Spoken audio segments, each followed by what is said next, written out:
ආයුබෝවන් විශ්වාකර්ෂී ජ්‍යොතිෂ නාලිකාවට ඔබ සාදරයෙන් පිළිගන්නවා. තුලා ලග්න හිමියනි, ඔබට ජූනි මාසයේ 7 වෙනිදා අලුයම සිදුවෙන්නා වූ කුජ ග්‍රහ මාරුව ගැන දැනුවත් කිරීමටයි සූදානම් වෙන්නේ. මේ කුජ ග්‍රහයා ඔබගේ කේන්ද්‍රයේ කීවෙනි ස්ථානයටද ගමන් කරන්නේ ගෝචරයෙන් මේ 7 වෙනිදාගෙන් පසුව ජූනි මාසයේ 2025 ජූනි මාසයේ 7 වෙනිදාගෙන් පසුව. එතකොට මේ කුජ ග්‍රහයා මේ භාවය තුල නැත්නම් මේ රාශිය තුලදී කුමන හැසිරීමකින්ද ඔබගේ ජීවිතයට යම් දෙයක් එකතු කරන්න කියලාද බලමු.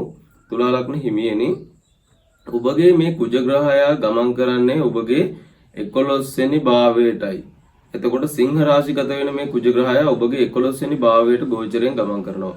මේ ගෝචර ගමන තුලින් ඔබට මොන වගේ ප්‍රතිඵලයක් උදා වෙනවද කියලා අපි කතා කරමු. ඊට කලින් මේ කුජ ග්‍රහයා කියන්නේ මොන වගේ ග්‍රහයෙක්ද කියලා හඳුන්වා ගමු. මේ කුජ ග්‍රහයා කියන්නේ ග්‍රහලෝක සෙන්පති ග්‍රහයා. ග්‍රහලෝක සෙන්පති ග්‍රහයා විදිහටයි හඳුන්වන්නේ. එතකොට මේ කුජ ග්‍රහයා ග්‍රහලෝක අධිපතිත්වය දරන රවි ග්‍රහයාගේ රාශියටයි ගෝචරයෙන් ගමන් කරන්නේ ජූනි 7 වෙනිදා අලුයම. එතකොට මේ කුජ ග්‍රහයාගේ බලය වැඩිවීමක් සිදු වෙනවා. කුජ ග්‍රහයා කිව්වහම ස්වභාවයෙන්ම ටිකක් දැඩි, ඒ වගේම තමයි එඩිතරව තමන්ගේ වැඩ කටයුතු හරියට කරන ජ්‍යොතිෂයේ සඳහන් වෙන පරිදි ඒ වගේම තමයි ටිකක් හරිසර ටිකක් නපුරු ගති ගුණ තියෙන ග්‍රහයෙක් විදිහට සඳහන් වෙනවා. ඒ වගේම මේ ග්‍රහයා සිංහ රාශි ගත වීම තුලින් මේ ග්‍රහයාගේ මේ චර ස්වභාවය, මේ ග්‍රහයාගේ ඇතිවෙනා වූ මේ ස්ථීර ප්‍රතිපත්ති, ඒ වගේම තමයි මේ ග්‍රහයාගේ තියෙනා වූ දැඩි ආත්ම අභිමානය, මේ වගේ දේවල් මේ සිංහ රාශිය තුල වැඩි කිරීමක් සිද්ධ වෙනවා. එතකොට ඔබගේ ජීවිතයටත් එතකොට මේ කුජ ග්‍රහයාගෙන් බලපෑමක් ඇති කරනවා. එතකොට මේ කුජ ග්‍රහයා 7 වෙනිදා සිංහ රාශි ගත වෙලා ආයි මාස එකහමාරක පමණ කාලයක් ඔබගේ මේ සිංහ රාශිය නැත්නම් ඔබගේ 11 වෙනි භාවයේ ගෝචරයෙන් ගමන් කරනවා.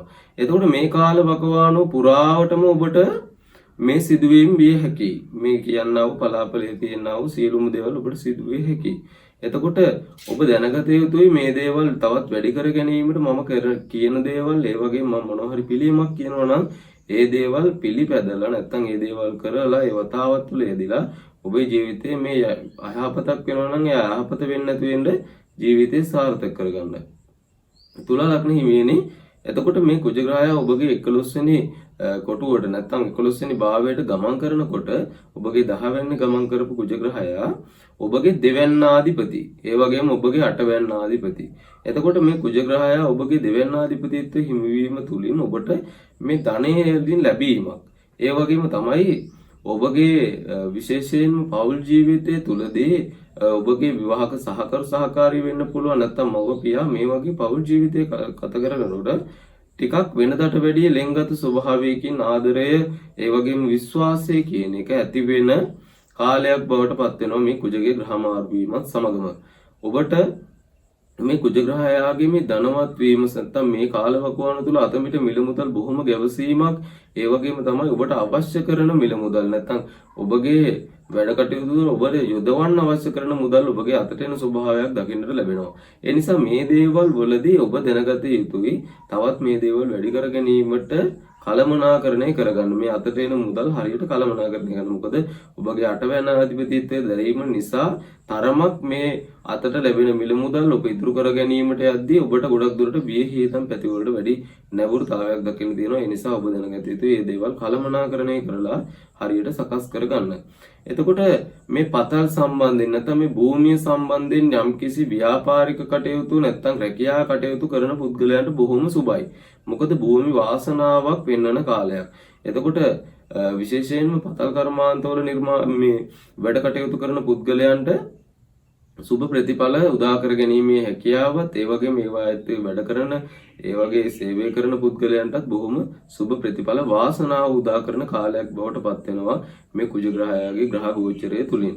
ඔබගේ විශේෂයෙන්ම මේ කුජ ග්‍රහයා ඔබගේ 11 වෙනි ගමන් කිරීම තුලින් ඔබගේ දෙවැන්න සහ ඔබගේ 7 වෙනි විදිහට 7 වෙනි දෘෂ්ටිය තුලින් ඔබගේ 5 වෙනි දකිනවා. එතකොට ඔබගේ ආදර සම්බන්ධතාවවලදී යම් හේයින් ඔබට ප්‍රශ්න ගැටලු නිර්මාණය වෙන ස්වභාවයක් එතනදී ඔබගේ ආදර සම්බන්ධතාවලදී ප්‍රශ්න ගැටලු කිව්වහම ඔබගේ විවාහය ඉක්මන් කිරීමක්. එතකොට සමහරක් විට ඔබ විවාහය ප්‍රමාද කරන්න බලාපොරොත්තුවක් විවාහයට යන්න ඔබගේ අකමැත්තක් තියෙනවා නම් ඔබට විවාහය ඉක්මන් කරන කාලවකවානුවක් බවට මේ මාසයේ එකමාර ඔබට පෙන්නනවා. ගොඩක් දුරට ඔබට විවාහ වෙන්න බලාපොරොත්තුවක් තිබ්බනම් ඒ සම්බන්ධෙනුත් බොහොම සුබයි. මොකද ඔබගේ පස්වැන්නේ දෘෂ්ටිය නිසා ඔබට ආදරය සම්බන්ධයෙන් යම් හේකින් අර ගැටුම් සහගත පරිසරයක් උදා වීමේ ඉඩකඩක් තිබෙනවා.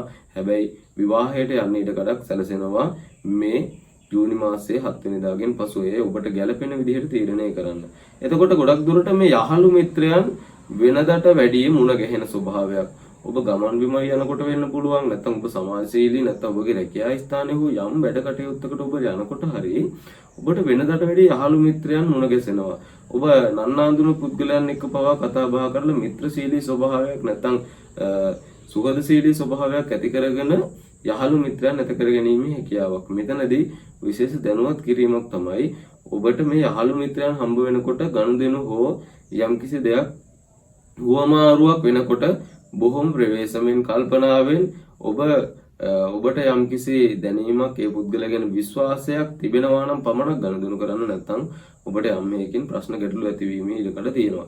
ඒ ඔබගේ ජීවිතය තුළ යම්කිසි පුරුද්දක් විදිහට වෙනස් කරගෙන හදාගත යුතු දෙයක් බවට පත් වෙනවා.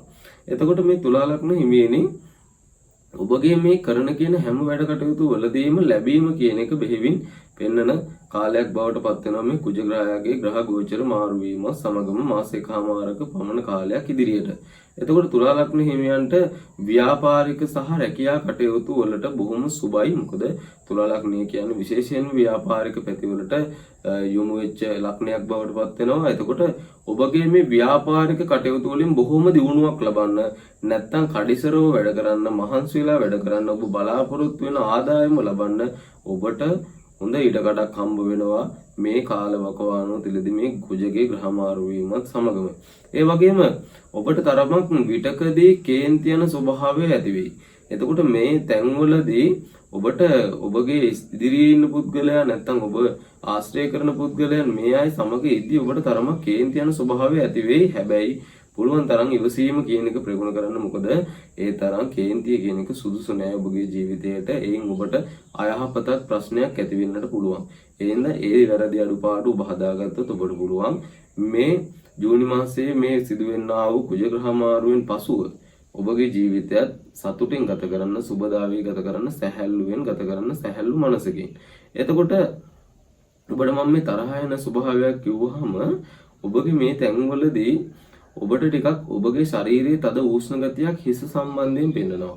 ගොඩක් දුරට ඔබගේ ශරීරයේ තද උෂ්ණ ගතියක් හිස සම්බන්ධයෙන් පෙන්වීම නිසා ඔබට තිරමක් ඔළුවේ කැක්කුම මේ වගේ හිසේ වේදනාවන් වලට මුහුණ දෙන්න නැත්නම් මානසික ආතතියට එන්නේ ඉඩකඩ තියෙනවා මේ ලෙඩ රෝග සම්බන්ධයෙන්.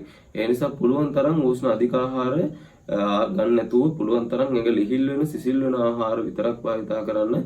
එතකොට ගොඩක් දුරට මේ උෂ්ණ තත්ත්වයන් පාලනය කරගැනීමේ ඉඩකඩ තිබෙනවා. එතකොට තුලා ලග්න හිමිනි මේ විදිහටයි මේ ග්‍රහ ගෝචරය තුලින් ඔබගේ මේ කුජ ග්‍රහයාගේ ග්‍රහ ගමනේදී ඔබට ඇති වෙනා වූ ප්‍රතිඵලය. එතකොට මේ කුජ ග්‍රහයාගෙන් යම් හෝ අපිට අයහපතක් හෝ කරදරයක් බාධකයක් ඔබගේ ජන්මපත්‍රයේ කුජ ග්‍රහය දුර්වල නම් යම් මේකින් ඇති විය හැකියි. ඒ වගේම ඔබට කුජගේ මහදසාවක් කුජගේ අතුරුදසාවක් ගත වෙනවා නම් එතකොට ඔබට පුළුවන් මේ ඇති වෙන්න තියෙන නැත්නම් මොනවා හරි ඇති වෙන්න පුළුවන් මේ අයහපත් ප්‍රතිඵලයක් තිබෙනවා නම් මේ කුජ ග්‍රහයට අධිපතිත්වයේ දරන කතරගම දෙවියන් මූලික කරගෙන ඔබට පුළුවන් නවග්‍රහ පූජාවක් සකස් කරන්න පූජා කරන්න. එතකොට මෙතනදී නවග්‍රහ පූජාවක් සකස් කරන්න ඒ වගේම තමයි ඔබට මේ දෙවි කතරගම දෙවියන් අදහන්න යගෙන් ආශිර්වාද ලබාගෙන ඔබට මේ යහපත් මොනවා හෝ ප්‍රතිඵලයක් තිබේ නම් ඒ දේවල් නැති කරගෙන ජීවිතේ සාර්ථක කරගන්නත් පුළුවන්. ඒ ඔබගේ කැමැත්ත පරිදි කරන්න නැත්නම් ඔබ අදහන ආගම තුල වෙනදට වැඩි වතාවත් තුල නිරත වෙන්න. එතකොට ඔබට මේ කිසිම ප්‍රශ්නයකට මුහුණ දීමේ ඉඩකඩ හම්බ වෙනවා අඩුයි. ඔබගේ ජීවිතේ සැහැල්ලුවෙන් ගත කරන්න පුළුවන් ඉඩකඩක් ඔබට හම්බ වෙනවා. තුලා ලග්න හිමියනි මේ විදිහටයි ඔබගේ කුජ ග්‍රහ මාරු සටහන් වෙන්නේ. ඔබට ඔබගේ ජන්මපත්‍රය පෞද්ගලිකව පරීක්ෂා කර ගැනීමට අවශ්‍ය නම් විවාහ පොරොන්දම් පරීක්ෂාවක් වෙන්න පුළුවන්. නැත්නම් සුබ මුහුර්තයක් සාදා ගන්න මේ වගේ ජ්‍යොතිෂ සම්බන්ධයෙන් නැත්නම් යంత్ర මන්ත්‍ර තන්ත්‍ර යම්කිසි යන්ත්‍රයක් පැනදීමට හෝ ඔබට අවශ්‍ය නම් ඔබට අපගේ දුරකථන අංකයට පණිවිඩයක් දීලා සියලු විස්තර දැනගෙන මේ දේවල් කරගන්න කොහොමද කියලා හරියට දැනගෙන සාර්ථකව කර යන්න පුළුවන්. එහෙනම් තුලා ලග්න හිමිනේ ඔබට ඔබගේ ජීවිතය සාර්ථක කරගෙන ඉදිරියට යන්න විශ්ව මාතාවගේ ආකර්ෂණයේ පීඨ ආරක්ෂාව නිරන්තරයෙන් ලැබෙන්න කියලා ප්‍රාර්ථනා කරනවා. තුලා ලග්නයෙන් උපන් ඔබට තෙරුවන් සරණයි.